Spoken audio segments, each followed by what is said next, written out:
পর্যন্ত সারা ইউরোপ জুড়ে সংখ্যা লেখার জন্য ব্যবহার করা হতো। রোমান সংখ্যার গণনার জন্য নিচে 60টি অক্ষর চিহ্ন রূপে ব্যবহার করা হয়, যাদের প্রতিটি একটি নির্দিষ্ট পূর্ণমান রয়েছে। এখানে চিহ্ন দেয়া হয়েছে ১, যদি একটা থাকে সেটা হচ্ছে ১।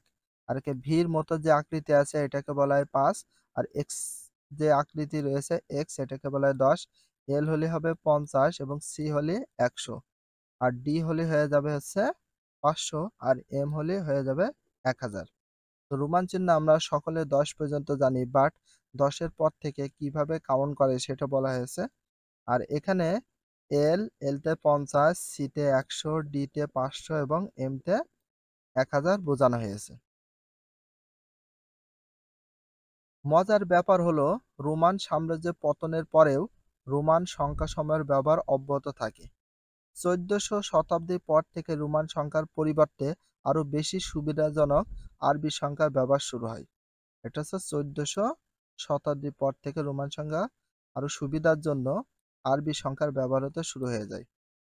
তবে কিছু ছোটখাটো ক্ষেত্রে রোমান সংখ্যাসমূহের ব্যবহার এখনো চলছে। রোমান সংখ্যা ব্যবস্থায় শূন্য এর কোনো প্রতীক ছিল না, যা রোমান সংখ্যা ব্যবস্থার একটি অন্যতম অসুবিধা। রোমান সংখ্যার জন্য কিসের ব্যবহার ছিল না? শূন্যর কোনো ব্যবহার ছিল না।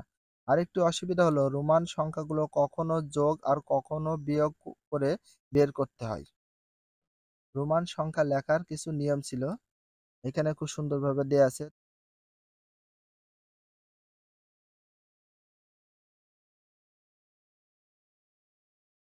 আমাদের শ্রেণীর শিক্ষার্থী সংখ্যা, নিজ নিজ পরিবারের লোক সংখ্যা, বিদ্যালয়ের বাগানে কয়টি ফল গাছ আছে, এর সবগুলো উত্তর কোনো না কোনো সংখ্যার মাধ্যমে দিতে হবে, তাই না?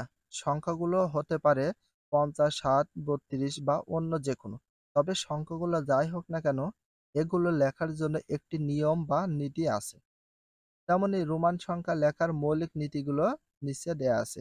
এখানে কয়টি নীতি দেয়া আছে? টোটাল ৬টি নীতি দেয়া আছে কিভাবে রোমান সংখ্যা ব্যবহার করতে হয়। রোমান সংখ্যাসমূহ সর্বদা বাম থেকে ডানে পড়া হয়। মানে রোমান সংখ্যা পড়ার একটা নিয়ম আছে, সেটা হচ্ছে বাম থেকে ডান দিকে পড়তে হয়।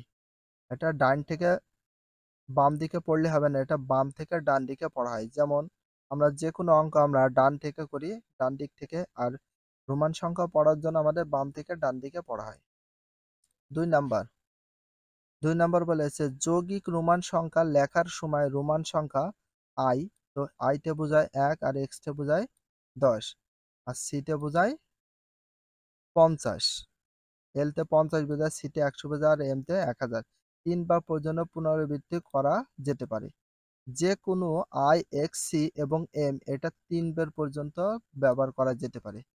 এল, ভি, ডি পুনরাবৃত্তি করা যাবে না। এল তে ৫০, ভি তে ৫০, ভি তে ৫ এবং ডি তে ৫০০। এল তে ৫০, ভি তে ৫ এবং ডি তে ৫০০ পুনরাবৃত্তি করা যাবে না। এখানে শুধুমাত্র ৩ বার পর্যন্ত পুনরাবৃত্তি করা যাবে, সেটা হচ্ছে আই ১, এক্স ১০, আর সি তে ১০০, আর এম তে ১০০০। এইগুলো পুনরাবৃত্তি করা যাবে।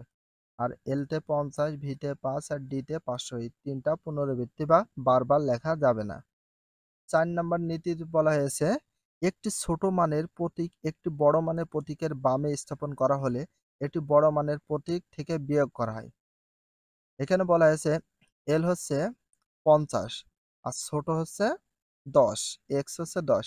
বামে যদি ব্যবহার করা হয় এক্সট্রা সেটা হয়ে যাবে বিয়োগ, আর ডানে ব্যবহার করলে সেটা হয়ে যাবে যোগ।